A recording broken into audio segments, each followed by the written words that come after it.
Just when you thought the Five would have one of the worst takes on the Brittany Griner release, there are a lot of people all of a sudden jockeying for that medal. They are reaching for that ass ring, and not the least of which is apparently the vampire Leshat, Candace Owens. Does she work like part-time in the Haunted Mansion at Disneyland as one of the dancers in the hall? This room has no windows and no doors. That's fantastic. By the way, those kind of outfits were designed when you didn't have a lot of police around and women needed protective clothing. And there were so many buttons, it took you forever to get in and out of that thing. You'd hope the evildoer would lose interest or at least lose his erection and run off.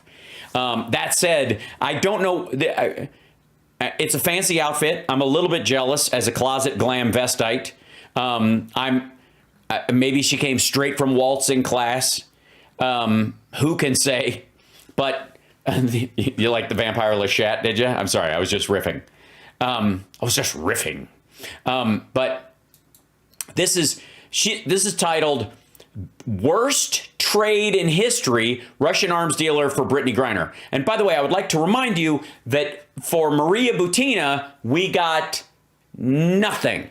And as far as like PR moves, the Russians were very excited to get her back. She basically got the modern equivalent of a ticker tape parade. She got a hero's welcome. As a matter of fact, during this trade today, she was on the Solovyov fucking show. So, but I'm curious, you're curious about Candace Owens' take on this. Obviously, you're going to see one of the crucial, and she's got notes.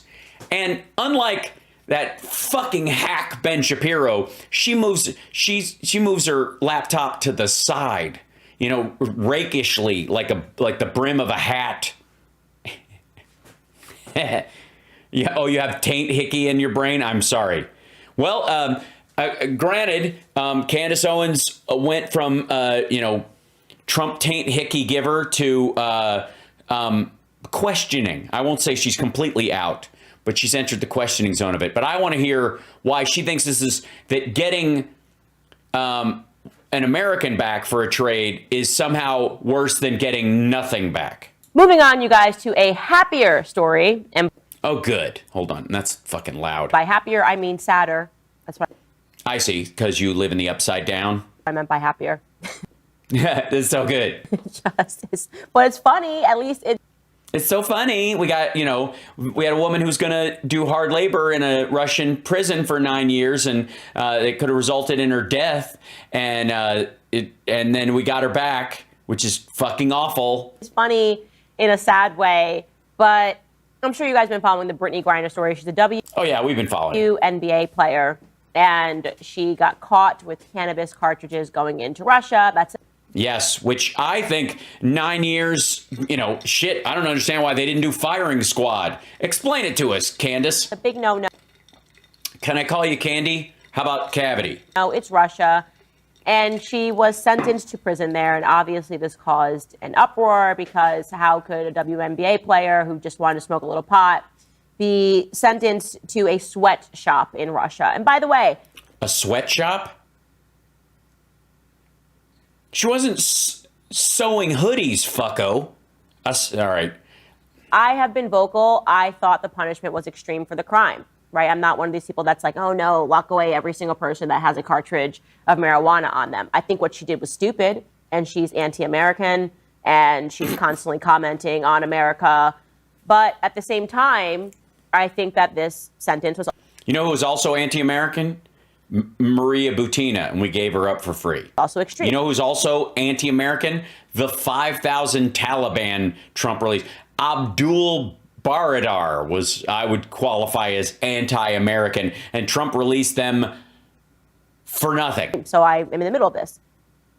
She's now been released in a prisoner swap, which Dear God. It's just the most ridiculous. Oh my God, it's ridiculous. Why would we even give anything for an American citizen trapped overseas and used as a political...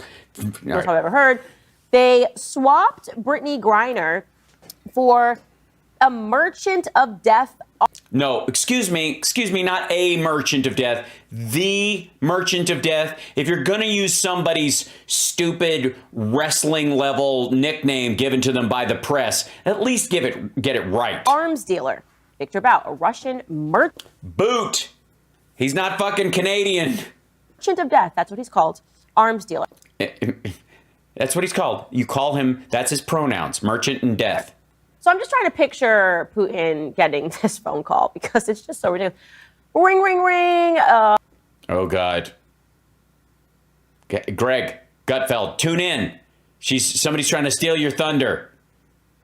By the way, this is a very disturbing freeze frame. Mr. Putin, America is... Did they leave the T out just to fuck with him, or is it PU''IN? On the line, and they are very sad that you're keeping Brittany. I do not care. I do not care. We're keeping her. This is ridiculous. She's smoking pot. This is a very bad Russian accent, but let's go with this, right? Yeah, we're with you. Okay, America's on the phone again, and they're very, very sad.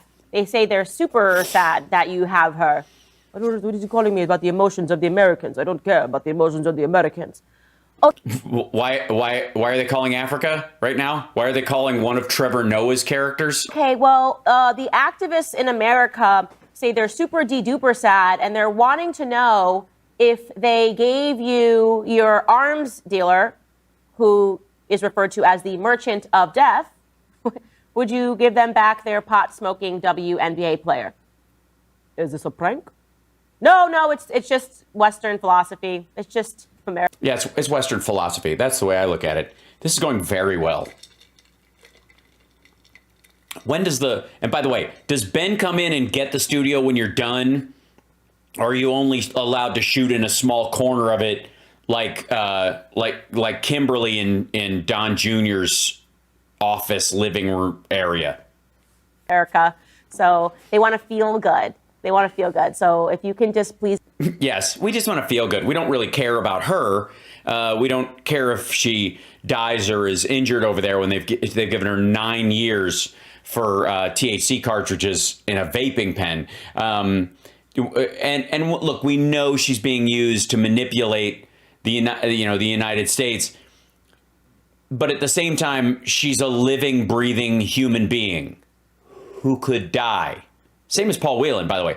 But by the way, when we get Paul Whelan out, the story about him will be that he was dishonorably discharged and charged with larceny. He was kicked out of the Marines. Right now, he's former Marine Paul Whelan. The minute we trade somebody to get Paul Whelan out, these same fuckers will say, why'd we trade anybody for that fucking guy? Guaranteed. Please give them their openly lesbian, pot-smoking basketball player. They will give you back your merchant of death. Because, I don't know, it's America, and it's 2022. And so this makes sense in 2022, where everything is rainbows and sprinkles, and it's all about how we feel, not the practicality of what's taking place, which is that nowhere, ever in the history of the world, would any sane individual say it's a good idea to swap somebody that is entitled the merchant of death and is an arms dealer for a pot-smoking WNBA player. Two things. Well, sure. Actually, there's a great reason. We covered it when we talked about the Five's take on it, was specifically that in the 90s, the skill that Victor Boot developed was that he would take leftover munitions and military stuff and sold it to the rest of the world, basically right out from under the Russians. We're now finding that that's been one of their problems, that they don't have enough weapons, they don't have enough vehicles, they don't have enough tanks, they don't have enough munitions, because some asshole named Victor Boot sold off a lot of it with the help of these oligarchs. There is a reasonable chance that the reason why Putin wants him back is so that he can fucking kill him personally. Victor Boot is one of the reasons why the Russians don't have enough stuff to fight in Ukraine.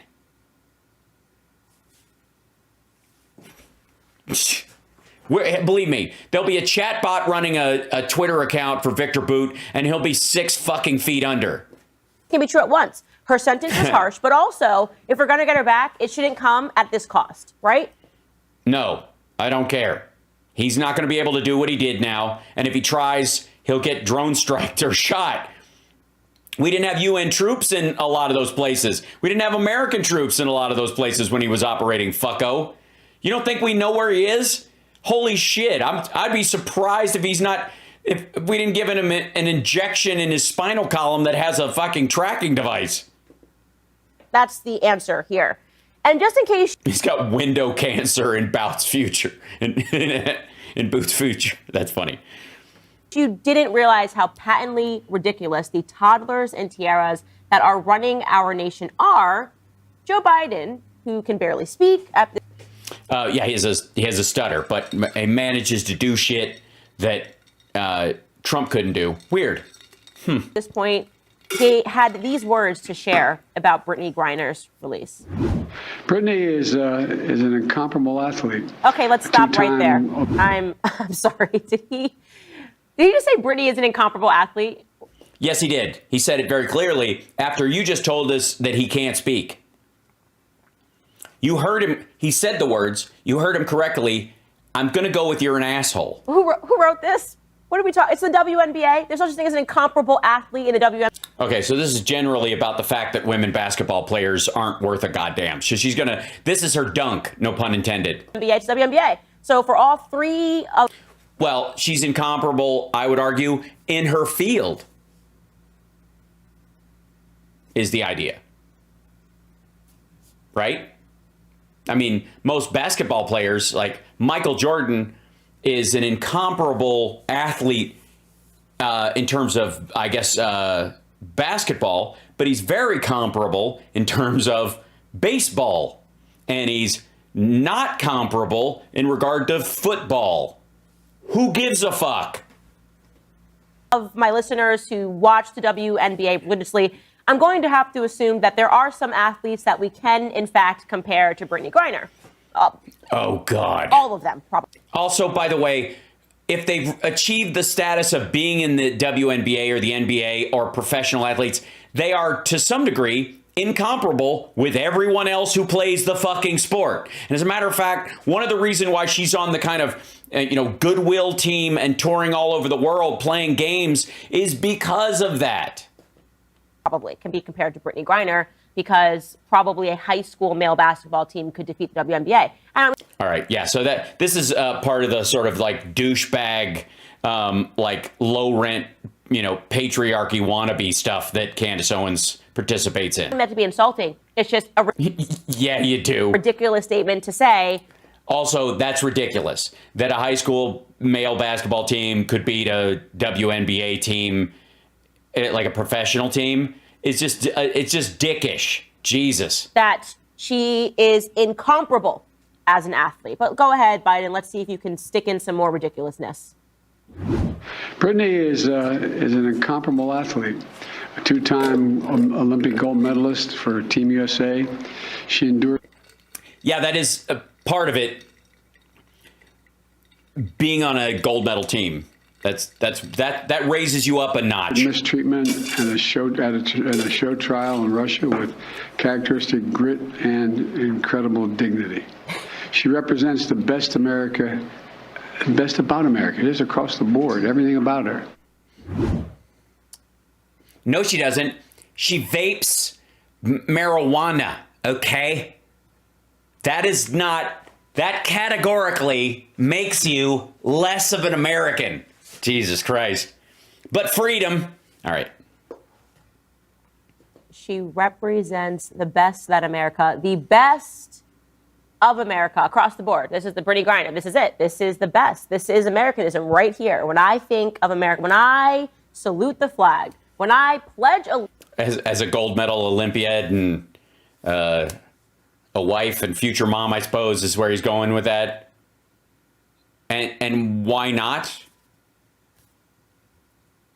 Now, if she decides to like make a like jerk the wheel and go, no, Paul Whelan does. We'll see where the argument lies. But at this point, she's just basically saying she ain't worth it. Allegiance to the flag. Would I wear red, white, and blue on the 4th of July? Well, baby blue.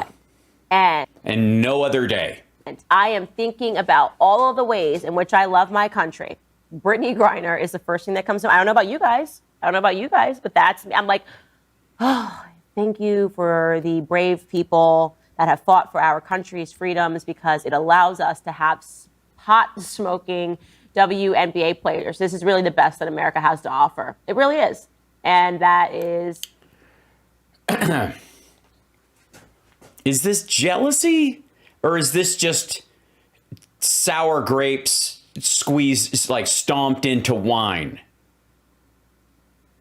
Because at this point, there's so little emotional connection to this. It's just, it feels like like a rubber stamp political theory. It feels like she knows she has to decry this, so she's just doing it. Right? That's because none of this holds any meaning for the vampire Leshat. I don't know what cosplay she was doing at Colonial Williamsburg before she came in, but I don't even get from her that she's genuinely jealous or that she genuinely gives a shit about any of this. This is simply, you gotta do this segment, and this is the take. There's not going to be any variety in it. There's not going to be variation in ethic or philosophy. There's not going to be any depth of thought. This is just an opportunity for snide bullshit. That's all.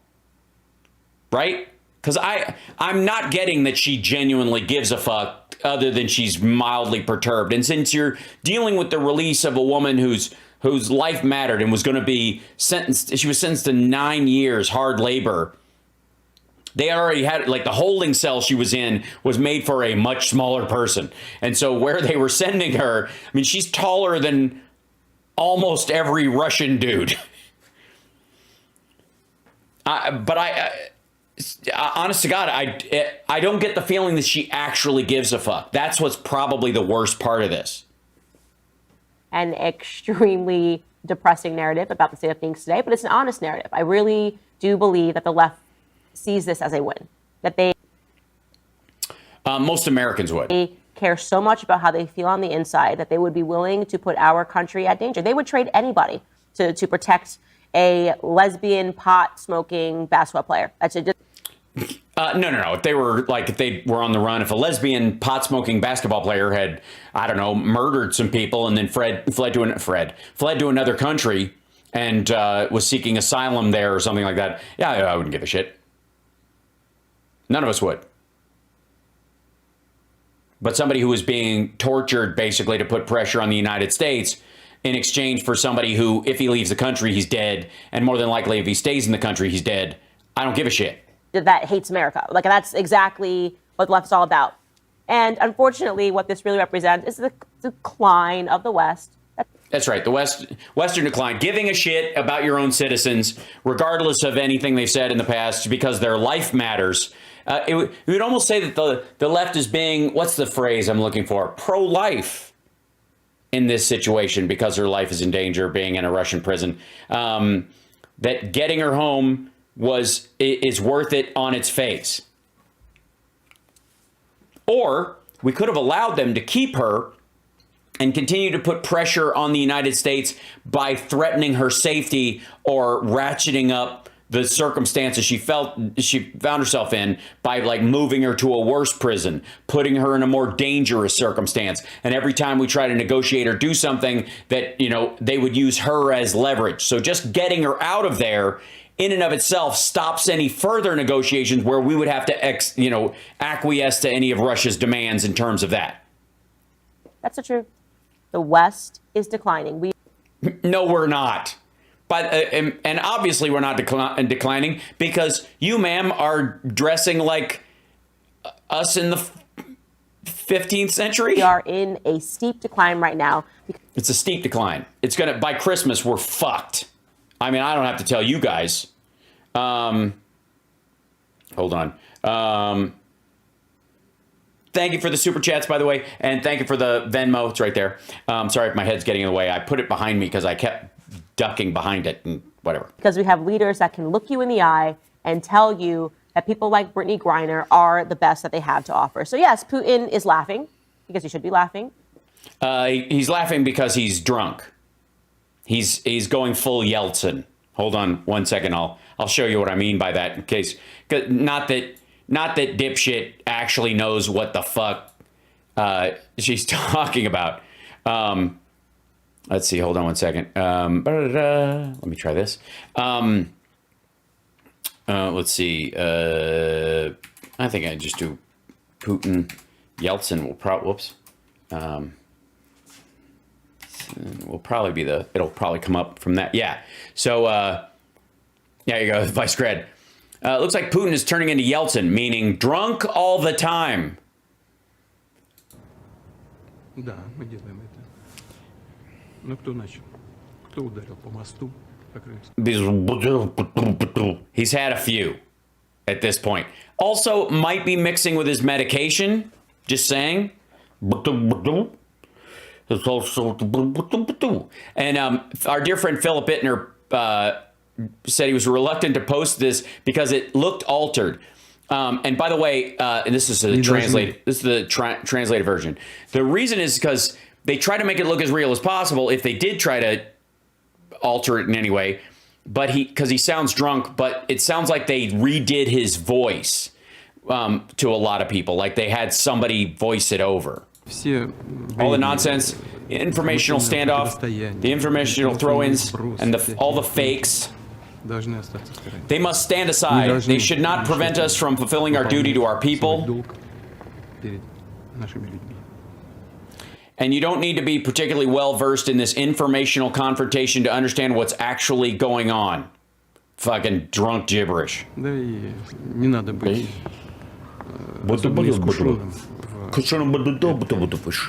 этом информационном противоборстве, чтобы понимать, что происходит на самом деле.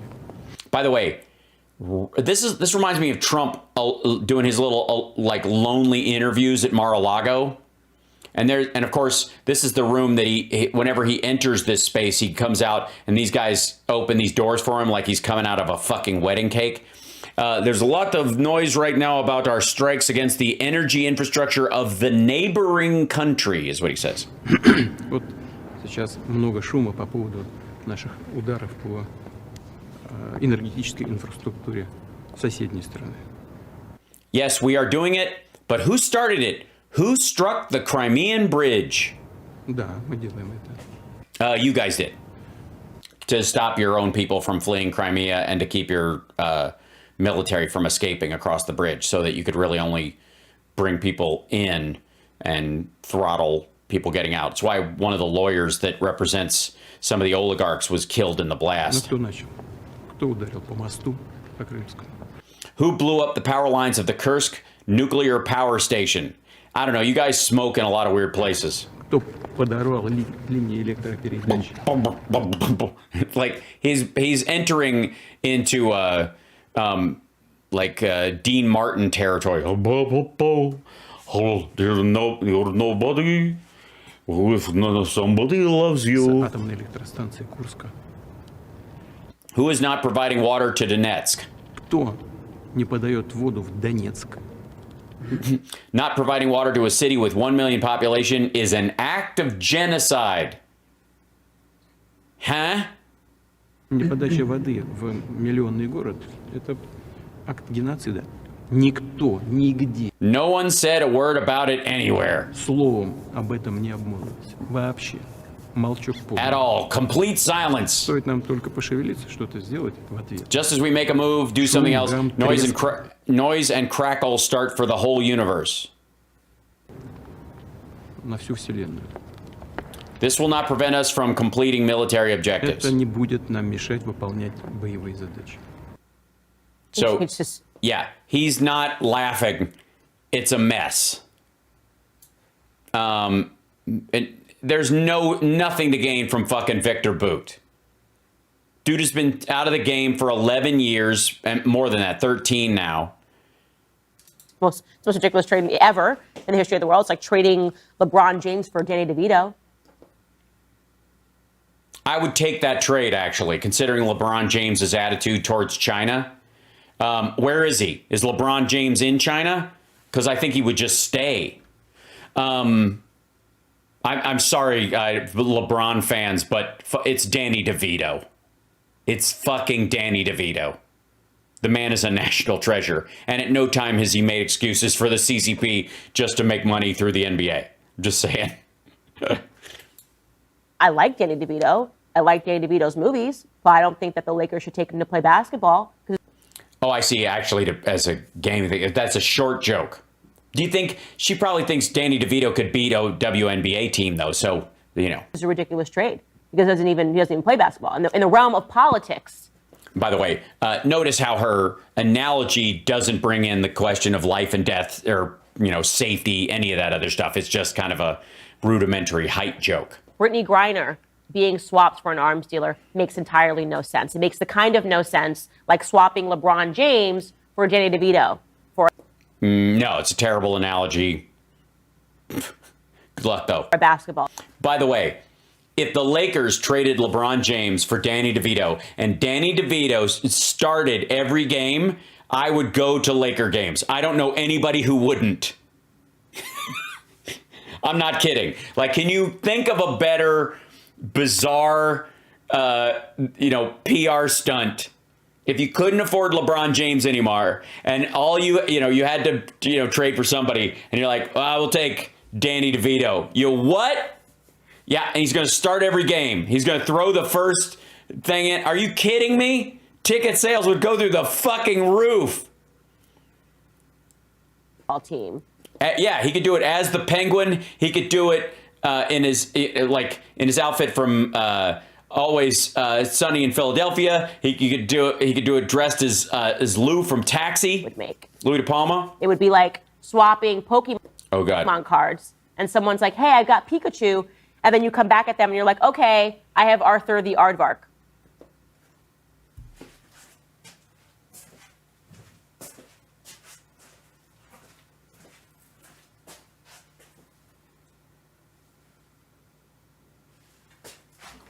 Aren't you adorable? We're all on board with that, right? It's a ridiculous trade. Arthur the Aardvark. Are you out of your fucking mind? Like, what's next? Can at least have some Magic the Gathering. The shit? What? Right. That's what we're all saying, Candace. The fuck are you talking about? But that's not even a Pokemon. We even say it doesn't matter because it's a. What the fuck are you talking about? You just look like you came from a finger sandwiches tasting competition. Trade. It's the worst trade possibly ever. Ladies and gentlemen, somehow time is already up, which means the next portion of the show is going to be available exclusively on Daily Wire Plus. Oh, well, I'm so glad I'm going to, you know what? Pass. You're watching Hal Sparks Mega Worldwide. She posted that. She thinks that's a great example of an argument about this stuff. That's fucking stunning to me. You know what's also fucking stunning? That you haven't given a thumbs up yet. See what I did there? Don't forget to like and subscribe, especially if you're on Twitch. Follow. You're scrolling by. I'm in your just chatting field. Hi. Hey, Twitch people who are just looking for something to watch. I'm awesome. Come on by. Also, YouTube, Facebook. Hi, Facebook. We're up on there, right? Everybody's running okay. Let me know in the chat room if we're all right. I always have to check in on those things. There you go. There they are. Thank you. That's right. Become a follower / supporter / whatever on Facebook if you don't mind. Yeah. There you go.